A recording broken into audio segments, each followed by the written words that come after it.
Hello everyone, and welcome to our universe. Today we'll be talking about the gravity on other planets. So gravity is a very fundamental force in physics, and it's one that we take for granted on the planet Earth. But it's something that we just generally don't think about. We think that gravity is pretty much constant everywhere in the universe. Having only lived on one planet, humans are pretty much used to the Earth's environment. Gravity is measured in Gs, so therefore it's quite easy to categorize Earth as just a steady 1g, or you can call it 9.8 meters per second squared. However, if you would go into space, or set foot on the moon, the gravity would be very different, and something that Earthlings would not be used to. So putting it in layman's terms, gravity is dependent on mass. From stars, planets, galaxies, and even subatomic particles, gravity seems to rely on just one thing. The mass, though, can be categorized in three different ways: its size, mass, and density. And this is what gives the object gravity. When it comes to the planets in our solar system, there is various size, density, and masses, and therefore the strength of the gravity on the surfaces can vary dramatically. So let's start off with the Earth's gravity. As noted before, it was 9.8 meters per second squared. This means that if you held an object and let go of it, it would accelerate towards the surface at a speed of 9.8 meters every second from the freefall. This is a standard measurement to know the gravitational pull of a planet, and we express this in what's known as a single G.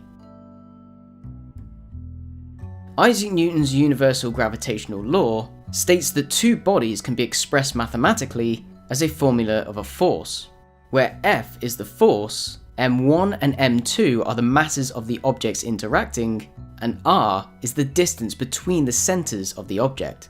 There is also a gravitational constant. So now that we know how to mathematically figure it out, and use experimentation to prove this, let's see exactly how the gravity compares to the other planets in the solar system. So let's start off with Mercury. It has a mean radius of 2,440 kilometers and has a mass of 3.3 times 10 to the 23 kilograms. Mercury is only around about a third of the size of Earth. This makes Mercury the smallest and least massive planet in the solar system. However, it does have a high density, and this is just slightly lower than the Earth's density. Mercury has a surface gravity of 3.7 meters per second squared. So if you do the calculation, that's the equivalent of 0.38 g. So what's the gravity like on Venus? So Venus is a very similar planet to Earth, and it's often known as the Earth's twin. Venus has a radius of just over 6,000 kilometers, and has a mass of 4.87 times 10 to the 24 kilograms. And as you can see, it's pretty much the same size as Earth, but just a tiny bit smaller. It again has around about the same density, but because of the lower density, the gravity changes. This comes out at 8.87 meters per second squared. This means that the gravity on Venus is just lower than Earth's, at 0.91 g. So what's the gravity on the Moon? The Moon is of course the only astronomical body where human beings are being able to test out gravity in person. So the Moon is a very small object, at around 1,700 kilometers in radius. Its mass is 7.35 times 10 to the 22 kilograms, and of course it's only about the size of the United States. Because of its size and mass, it also has a low density. This means that the gravity is only 1.62 meters per second squared, so the gravity is very low, at 0.17. This gives a great reason why the astronauts on the Apollo missions were jumping around like they were on a trampoline. It also gave them a great excuse to experiment on the gravity of the Moon, so you can do certain things on the surface of the Moon that you could never do on the surface of the Earth. So what about Mars? Its size, mass, and density are very small compared to our home planet. It has a radius of over 3,000 kilometers, and has a mass of 6.42 times 10 to the 23 kilograms. But of course, it's a lot smaller than Earth. With this, it comes with a lower density, and therefore its gravity is lower as well, at 3.72 meters per second squared. So if you calculate it, it comes out to 0.38 g, which again is actually closer to the gravity on the Moon than it is to Earth.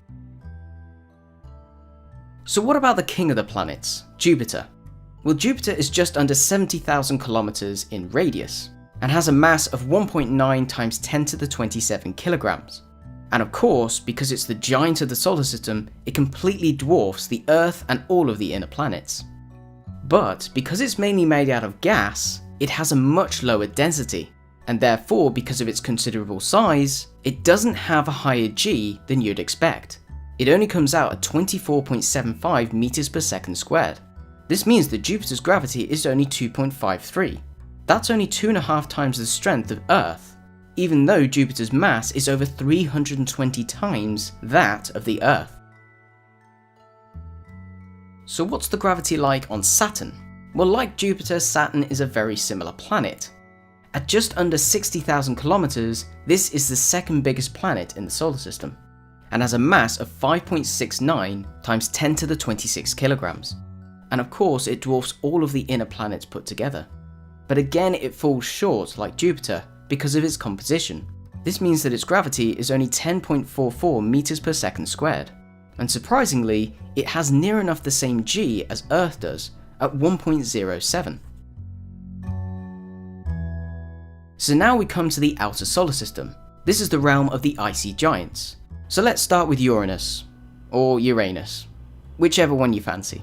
Uranus is the third largest planet in the solar system, at just over 25,000 kilometers. It has a mass of 8.68 times 10 to the 25 kilograms. And of course, it's just over 4 times the size of Earth, so again, this is still a very large planet. But like the other gas giant, Uranus falls short on density, so this means that it's only 8.69 meters per second squared. So therefore, it comes out at lower than 1 g, at 0.87. And finally, we come to the furthest planet from the Sun, Neptune. Sorry about that, Pluto. Neptune is just under 25,000 kilometers, making it the fourth largest planet. It has a mass of 1.03 times 10 to the 26 kilograms, and again, it's a very similar size to Uranus. Neptune is a very similar planet to Uranus, not only in mass and size, but also in density.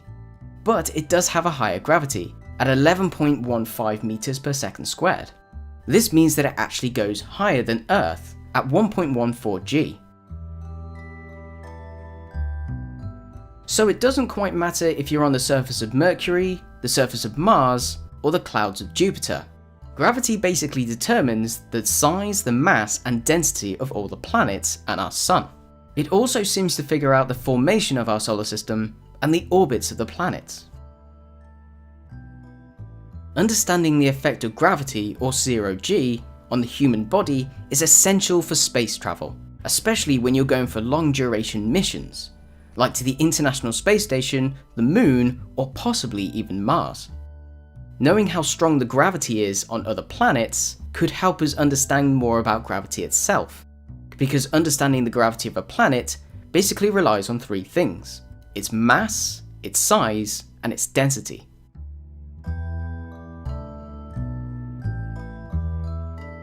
So I hope that's given you a great insight into the gravity on other planets. And of course, if you want to know any more about this stuff, I'll put some links in the description below.